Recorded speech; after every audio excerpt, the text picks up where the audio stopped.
দেশের বাজারে জ্বালানি তেলের দাম বাড়লেও রাজধানীর ফিলিং স্টেশনগুলোতে যানবাহনের চাপ কমেনি। তেলের সরবরাহ স্বাভাবিক হওয়ার আশায় কিছুটা স্বস্তি থাকলেও বাড়তি খরচ নিয়ে ক্ষোভ প্রকাশ করেছেন গ্রাহকরা। রোববার সকাল থেকেই রাজধানীর তেজগাঁও, মগবাজার ও মহাখালীর তেল পাম্পগুলোতে দেখা গেছে যানবাহনের দীর্ঘ সারি। লিটার প্রতি 15 থেকে 20 টাকা পর্যন্ত দাম বাড়ায় সাধারণ মানুষের মধ্যে দেখা গেছে মিশ্র প্রতিক্রিয়া। তারা বলছেন, জ্বালানি তেলের দাম বাড়ায় যাতায়াত ও নিত্যপণ্যের বাজারে নতুন করে অস্থিরতা তৈরি হবে। আবার অনেকের আশা এতে বন্ধ হবে অবৈধ মজুত। এদিকে পাম্প কর্তৃপক্ষ জানিয়েছে সরবরাহ এখনও রয়েছে আগের মতোই। গ্রাহকদের দাবি, সরবরাহ স্বাভাবিক করার পাশাপাশি বাড়াতে হবে বাজার তদারকি।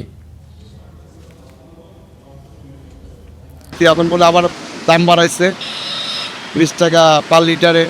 রাত 10টা থেকে 12টা পর্যন্ত তেল দেওয়া বন্ধ করছে। তেলের দাম বাড়িতে 20 টাকা করে 1 লিটার প্রতি। আগে আসলে 120, এখন করছে 140। অর্থাৎ 12টার পর থেকে 140 টাকা করে সরকারি নির্ধারিত করছে। তেল পর্যাপ্ত মজুদ থাকার পরে যে আজকে তেলের দাম 140 টাকা বাড়ায় ফেললো, 20 টাকা থেকে 140 টাকা হয়ে গেল। এটা তো একটু কেন, এটা তো বুঝলাম না। জ্বালানি সংকটের সবশেষ পরিস্থিতি জানাতে আসাদ গেট থেকে যুক্ত হচ্ছেন সহকর্মী ফাহিম ইউসুফ। ফাহিম, কেমন পরিস্থিতি দেখছেন আজকে সপ্তাহের প্রথম কার্যদিবস এবং তেলের দাম বৃদ্ধির পরে প্রথম দিন, কেমন পরিস্থিতি দেখছেন? ধন্যবাদ তামজিদ। বর্তমানে আমি রয়েছি রাজধানীর আসাদ গেটের একটি ফিলিং স্টেশনে। দাম বাড়লে যানবাহনের যে চাপ সেটি কমে যাবে এমন একটি ধারণা গেল কয়েকদিন ধরে আমরা দেখতে পেয়েছিলাম। তবে সেই ধারণা কিন্তু আসলে সবশেষ মিলেনি। আমরা যেটি দেখতে পেয়েছি, দাম বেড়েছে গতকাল রাত 12টা থেকে, কিন্তু আজকে সকালে এবং দুপুরে যানবাহনের যে দীর্ঘ লাইন সেটি কিন্তু গেল কয়েক সপ্তাহ ধরে যেমন ছিল তেমনটি আমরা দেখতে পেয়েছি।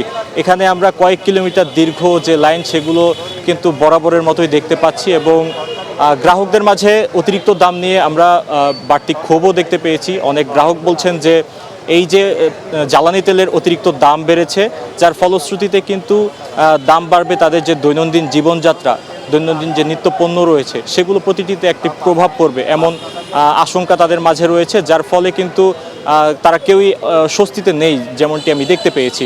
তবে আরেকটি বিষয় লক্ষণীয়, তীব্র গরমে যে সকল চালকরা ভোর থেকে কিংবা মধ্যরাত থেকে অপেক্ষা করছেন তাদের মাঝেও কিন্তু শারীরিক বিভিন্ন অসুস্থতা আমরা দেখতে পেয়েছি। বিভিন্ন জায়গায় অনেক চালককে আমরা অসুস্থ হয়ে যেতে দেখেছি।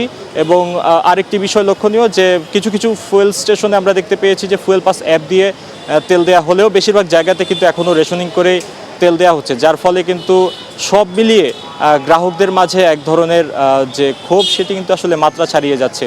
তবে বাড়তি দাম নিয়ে কিন্তু অনেকে বলছেন যে দাম যদি কিছু সময় আগে বাড়ানো হতো সেই ক্ষেত্রে অনেকটা স্বাভাবিক হতো এমন ধারণাও কিন্তু তারা করছেন। তবে দিন শেষে সব মিলিয়ে কিন্তু বেশিরভাগ গ্রাহকদের মাঝে আমরা এক ধরনের ক্ষোভের বহিঃপ্রকাশই কিন্তু হতে দেখেছি। আরেকটি বিষয় লক্ষণীয় যে পাম্প কর্তৃপক্ষ যারা রয়েছেন তারা বলছেন যে গেল কয়েক সপ্তাহ যেমন সরবরাহ ছিল, সরবরাহ বর্তমানেও কিন্তু তেমন রয়েছে, এখন পর্যন্ত সরবরাহ বাড়ানো হয়নি। যদি বাড়ানো হয় সেই ক্ষেত্রে এই চলমান সংকট কিন্তু অনেক দ্রুতই মোকাবেলা করা সম্ভব হবে এমন কিন্তু তারা ধারণা করছেন।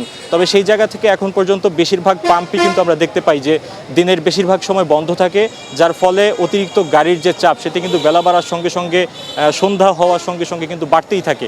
কোনো সময় কিন্তু 2-1 ঘন্টা কিছু পাম্প আছে যেখানে 2-1 ঘন্টা তেল দেওয়া হলে পরবর্তীতে কিন্তু আবার বন্ধ করে দিতে তারা বাধ্য হন, যেহেতু তাদের সরবরাহ আসলে সীমিত থাকে। তো এই ছিল আমার কাছে সবশেষ তথ্য আসলে তামজিদ জ্বালানি নিয়ে। ধন্যবাদ ফাহিম।